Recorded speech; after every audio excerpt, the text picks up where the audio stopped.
Welcome back to the Expat Review, where we explore all things expat. I'm Rob, and today I want to talk to you directly, not as an expert, but as a man who's been there. I know what it feels like to be lonely, even when you're surrounded by people. I know the quiet desperation of feeling unfulfilled, like something crucial is missing, no matter how much you achieve it by traditional Western standards. And I certainly know the sting of sadness and the crushing weight of emotional suppression, where you feel like you truly can't express yourself without judgment. Now, for years, that was my reality. It felt like I was carrying a weight, lonely, even in a crowd, sad, desperate, and just looking for anything to fulfill me. Even when I tried to do the right thing, I was raised to be strong, a provider, a guy who doesn't complain. But life in America started feeling like a losing game, and as my relationships fell apart, friends drifted away, I felt like I didn't fit anymore. Now, does that sound familiar? Because looking back, I can see why this happened. Over the past 20 years, traditional roles we grew up with, being the provider, a stoic leader, have been torn apart, pushed by emotional openness, while valuable has been poorly implemented, with men facing judgment for vulnerability, being called weak, or cancellation for perceived missteps. You know what? This cultural shift, often perceived as forced by societal pressure rather than organic evolution, it leaves men in a double bind. Traditional roles are criticized, yet new expectations lack clear guidelines for acceptance, contributing to a 25% rate of men with no close friends in 2025, and a heightened loneliness and discontent. That's millions of men left without a clear role. Media hasn't helped. TV shows make guys look like fools or villains, and you see guys getting canceled just for speaking their mind. Well, we're like told to be tough and then judged for it. But in the next breath, tell us your emotions. But we don't need men. And even say that you are worthless. Well, I ask myself, why does it feel like so many of us are just not enough? On top of that, we're pushed to be more emotional, more open up. But where's the support? I tried sharing my feelings, and it felt like people looked at me like I was weak. The pressure of this new man without a roadmap, it's confusing. In 2023, the CDC reported that men are 3 times more likely to taking their own lives than women. And I can get why. We're told to change, but when we do, we're judged and canceled. Loneliness is real. 25% of guys in 2025, and they say they got their friends. That's up from 3% from 1990. Dating's tough too. Apps like Tinder feel like a popularity contest because 90% of the women on there only swipe right upon the 10% men of the entire app. Now, this leads to a lot of men without even getting a single chance. And then looking at the divorce rates, they're 40 to 45, 55% in the first 5 years. It's leaving guys like me feeling betrayed, cut off from their purpose.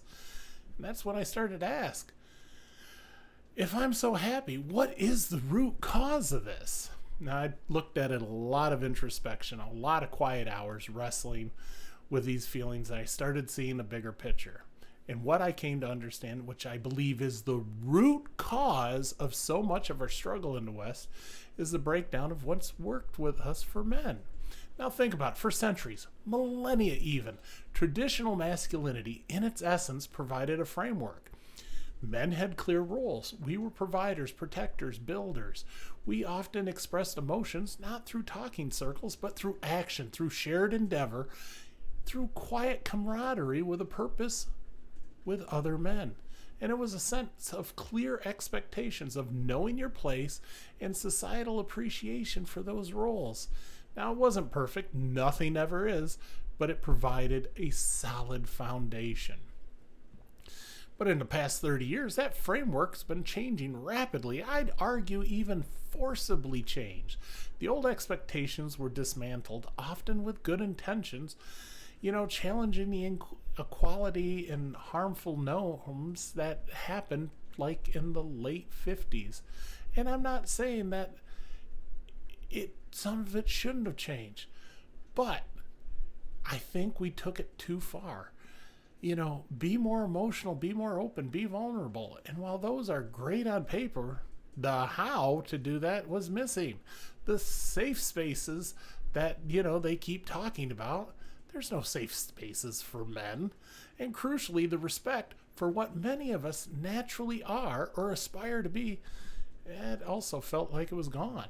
Now, instead, what many of us encountered was a cultural narrative amplified by media and often seemed to paint traditional masculinity, by extension, men themselves, into a negative light. Terms like toxic masculinity.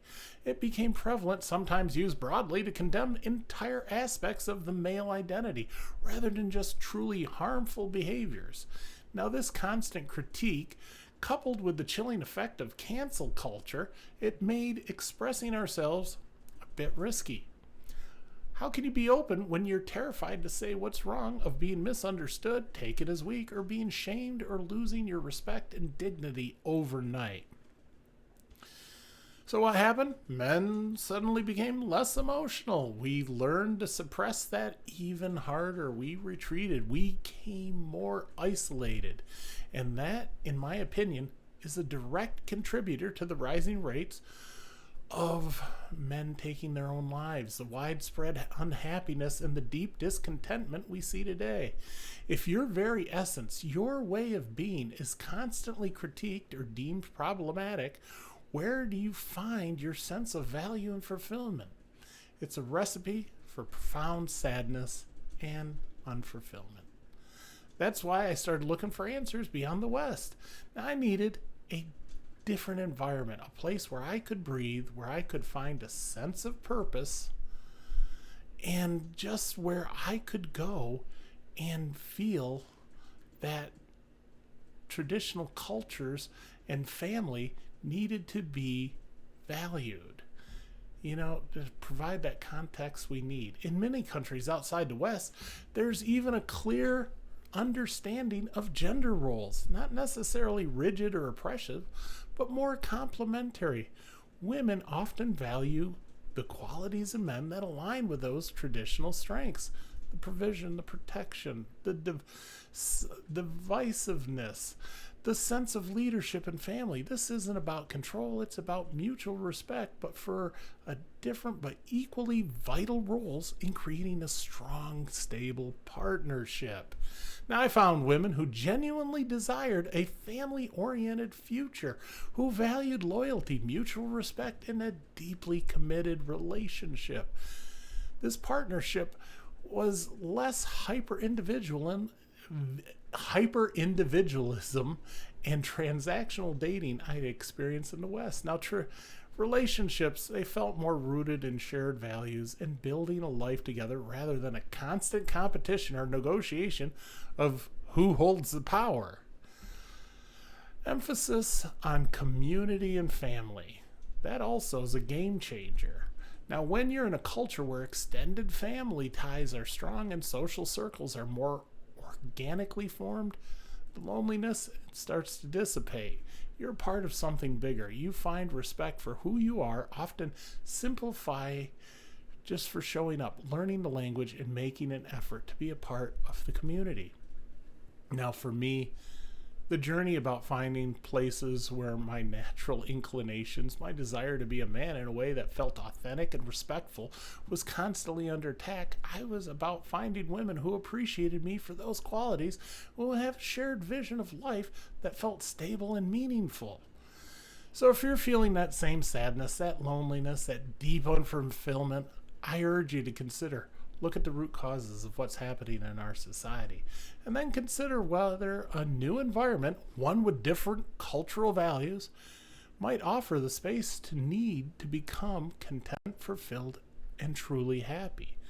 Now, it certainly is for me. But thanks for listening.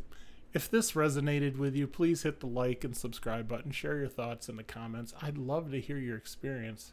And you know what? We'll see you next time on the Expat Review. Again, thank you. Goodbye.